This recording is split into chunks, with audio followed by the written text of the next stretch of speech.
नमस्कार मित्रांनो, आज आपण एका वेगळ्या विषयावरती बोलणार आहोत. तो विषय म्हणजे सर्वांनाच माहीत असेल, परिचयाचा असेल की उन्हाळ्याचे दिवस सुरू झाले म्हणजे माघ महिना. थोडक्यात गावाकडे त्याला माह असं म्हणलं जातं ग्रामीण बोली भाषेमध्ये.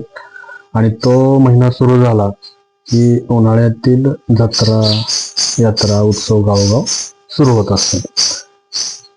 ह्या जत्रा, यात्रा, उत्सव हे एक प्राचीन संस्कृतीचं, प्राचीन ग्रामीण संस्कृतीचं, ग्रामीण जीवनाचं एक महत्वाचं असं वैशिष्ट्य आहे.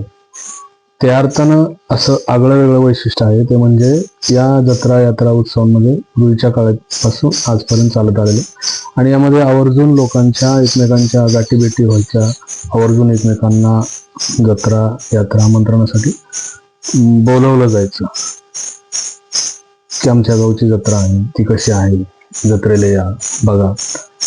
आणि त्याचबरोबर आपल्याला खऱ्या अर्थानं ग्रामीण जीवनाचं जे प्राचीन दर्शन आहे ते व्हायचं. अलीकडेही जत्रांचं जे स्वरूप आहे ते पूर्वीप्रमाणे जसं आहे तसंच आहे, परंतु त्यामध्ये बदलत्या काळानुसार, बदलत्या परिस्थितीनुसार काही बदल झालेले. ते जे काही बदल आहेत ते बदल आपण आज एका जत्रेला भेट दिली असता टिपण्याचा प्रयत्न केलेला आहे. काहीसे बदल आहेत जे आपण आपल्या आजूबाजूला बघतो की अनेक आपल्या आजूबाजूला निसर्गातून अनेक पक्षी, पशु, प्राणी, जनावरे हे निसर्गातून नैसर्गिक पद्धतीने नष्ट व्हायला लागलेले आहेत आणि त्याच्याबद्दल आपल्याला खूप काळजी वाटते की हा प्राणी नामशेष झाला, तो प्राणी नामशेष झाला, मग हा प्राणी वाचवण्यासाठी प्रयत्न केले पाहिजे, ही वनस्पती वाचवली पाहिजे, हे पक्षी वाचवले पाहिजे. परंतु किंवा एखादे गडकोट किल्ले असतील, तोही प्रश्न अलीकडे खूप मोठा आहे की गडकोट किल्ले वाचवले पाहिजेत, परंतु आपणच आपली संस्कृती असं म्हणतो, परंतु ती वाचवण्याचं मात्र आपण कुठेही प्रयत्न करत नाही. आपल्या या संस्कृतीचं, लोकजीवनाचं कुठेही फारसं आजही फारसं डॉक्युमेंटेशन नाही किंवा याच्या व्यवस्थित रितसर नोंदी नाहीत की गावगाव प्रत्येक गावानुसार प्रत्येक प्रथा, परंपरा किंवा सण उत्सव हा वेगळ्या पद्धतीने साजरा केला जातो. तसेच प्रत्येक यात्रा सुद्धा वेगळ्या पद्धतीने त्या ठिकाणी साजरी केली जाते. अशाच एका यात्रेला आपण भेट दिलेली होती. त्या ठिकाणी आपल्याला काही वेगळे पण जाणवलं, ते आपण आज यानंतर आपण दाखवणार आहोत. हा व्हिडिओ सर्वांना आवडेल अशी आशा आहे. यामध्ये काही बदल असतील तर निश्चितपणे सुचवा, ते आपण पुढच्या व्हिडिओमध्ये दाखवण्याचा प्रयत्न करू. परंतु आजचा व्हिडिओचं स्वरूप असं आहे की आपण एका देवीच्या यात्रेला गेलेलो होतो आणि त्या ठिकाणी जास्तीत जास्त पुजारी ही देवी असली तरी पुजारी हे पुरुष आहेत आणि पुरुष आहेत ते म्हणजे महालक्ष्मीचे जे पुजारी असतात किंवा मर्यादेचे जे पुजारी असतात किंवा त्याचे सेवेकरी ज्याला आपण म्हणतो, ते प्रामुख्याने हे पुरुषच आहेत आणि ती देवता ही स्त्री आहे. परंतु दक्षिणेकडची जी परंपरा आहे, दक्षिण भारतातली जी परंपरा आहे, त्या परंपरेमध्ये या ज्या स्त्री देवता आहेत, मर्यादा असेल किंवा लक्ष्मी असेल, या कडक देवता मानल्या जातात.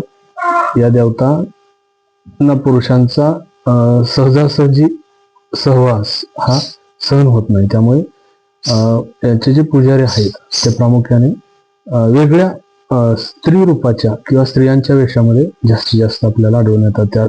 त्यातील एक पुजारी म्हणजे पोतराजाचा जो पोशाख असतो किंवा वेश असतो तो पूर्णपणे पुरुषाचाही नसतो आणि पूर्णपणे स्त्रीचाही नसतो. तो एक वेगळ्या प्रकारचा पोशाख असतो. अशाच प्रकारचे पोतराज देवीचे पुजारी असतात. या पोतराजांवरतीही किंवा याची जी काही लोककथा आहे याच्यावरती आपण निश्चितपणे पुढे एखादा व्हिडिओ बनवू. परंतु आज जो आपण बनवलेला आहे याच्यामध्ये पुरुष जरी पोतराज असले तरी देवीची उपासना, आराधना करणारी पूर्वीच्या काळी ग्रामीण परंपरेमध्ये, ग्रामीण भागामध्ये कुठलीही जत्रा असेल, यात्रा असेल तर लोक नवस बोलायचे आणि ते नवस फेडण्याची पद्धत होती, प्रथा होती. ते नवस 2-3 प्रकारे फेडले जायचे. ते म्हणजे नारळाचं तोरण बांधलं जायचं, त्याचे आकडे 5, 11 असे विषम संख्येमध्ये असायचे. सम संख्येमध्ये आकडे नाहीत, विषम संख्येमध्ये 5, 7, 11 अशा पद्धतीने. त्याचबरोबर दुसरं नवस फेडण्याचे प्रकार आपल्याला आढळून येतो पूर्वीच्या काळी आणि आजही. परंतु आपण ह्याच्यावरती का बोलतोय तर ह्या प्रथा, या परंपरा यांचं हस्तांतरण आजच्या पिढीकडे होत नाही. शिक्षणाच्या प्रभावामुळे असेल किंवा परिणामामुळे असेल, आपल्याच प्रथा परंपरा आज नष्ट होत आहेत आणि त्या आपल्याच घरातून नष्ट होत आहेत. त्याच्यावरती आपण आज बोलतोय की पोतराज नवीन फारसे आता कोणी होत नाही, कारण श्रद्धा असेल, अंधश्रद्धा असेल किंवा आणखी काही प्रकार असेल, त्या गोष्टींमुळे या उपासना पद्धतीकडेच पूर्णपणे दुर्लक्ष होऊ लागलेलं आहे. त्यामुळे तरुण फारसे पोतराज कोणी आढळत नाही.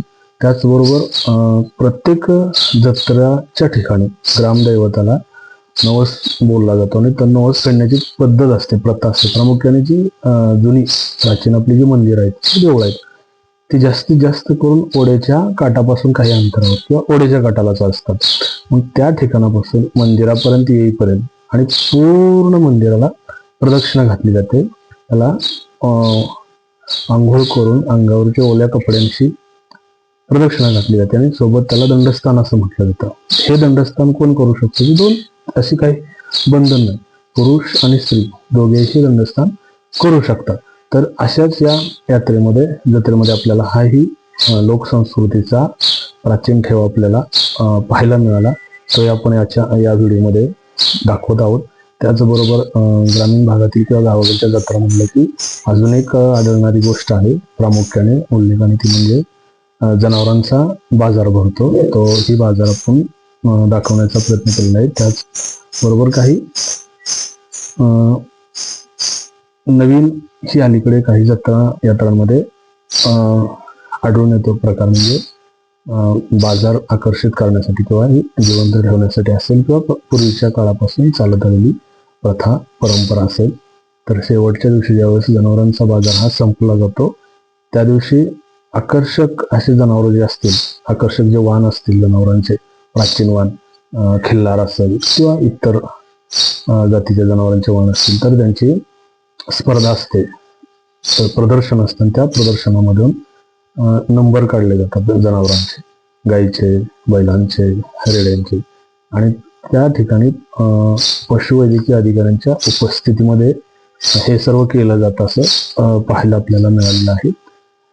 तर अशा प्रकारची पण जत्रा पाहिलेली आहे, जी आपल्या परंपरेतील शेवटचा घटक म्हणून आपण जो संपुष्टात येईल, कारण जत्रांचं स्वरूप आज बदललेलं आहे. ज्या जत्रेला आपण भेट दिली त्या जत्रेला पूर्वीच्या काही लोक बैलगाडी झुकून घरापासून जात होते. आता बैलगाडी फारशी आपल्याला तिथं कुठेही पाहायला मिळालेली नाही. असतील एका दुसऱ्या, पण आपल्याला ती भेटली नसेल पाहिला, परंतु हे प्रमाण मात्र पूर्णपणे कमी आहे, कारण कोणत्याही गावामध्ये आज बैलगाडी वापरात राहिलेली नाही. हे जे बदलतं स्वरूप आहे ते आपण टिपण्याचा प्रयत्न केलेला आहे. आशा आहे की नक्कीच तुम्हाला हा व्हिडिओ आवडेल. व्हिडिओ आपल्याला बनवताना तिथे रेकॉर्डिंग करता आलेलं नव्हतं, त्यामुळे आपण हा सुरुवातीला टाकत आहोत आणि त्यानंतर जत्रेचं जे स्वरूप आहे ते आपण दाखवत आहोत. आशा आहे की निश्चितपणे तुम्हाला हा व्हिडिओ आवडेल आणि या पुढील काळात आपण अशाच पद्धतीनं व्हिडिओ निश्चितपणे पुन्हा नियमितपणे टाकण्याचा प्रयत्न करू. लवकरच या जत्रेत जो आपल्याला पोतराज आढळला, त्या पोतराजांची नक्की काय कथा आहे किंवा काय परंपरा आहे याच्यावरती आपण पुढच्या आठवड्यामध्ये नक्कीच व्हिडिओ बनवून टाकू. नमस्कार. व्हिडिओ आवडला तर लाईक करा, शेअर करा, कमेंट करा आणि निश्चितपणे काही बदल असतील तर सुचवायला विसरू नका.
चला आता चला पुढे.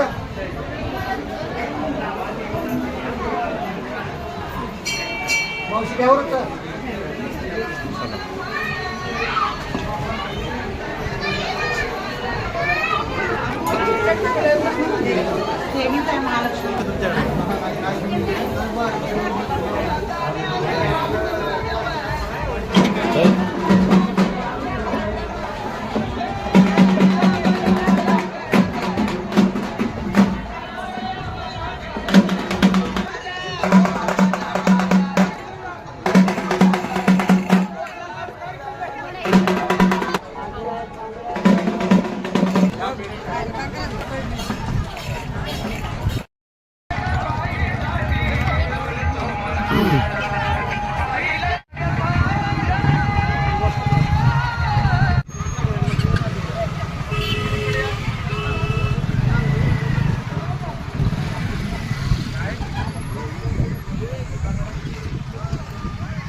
कुठला आहे पाहुणा पिलीव इथलं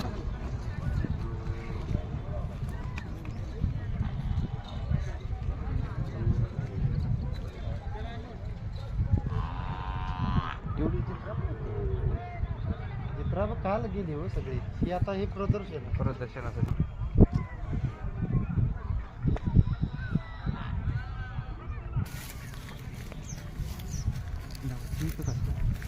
ओळखीच आहे.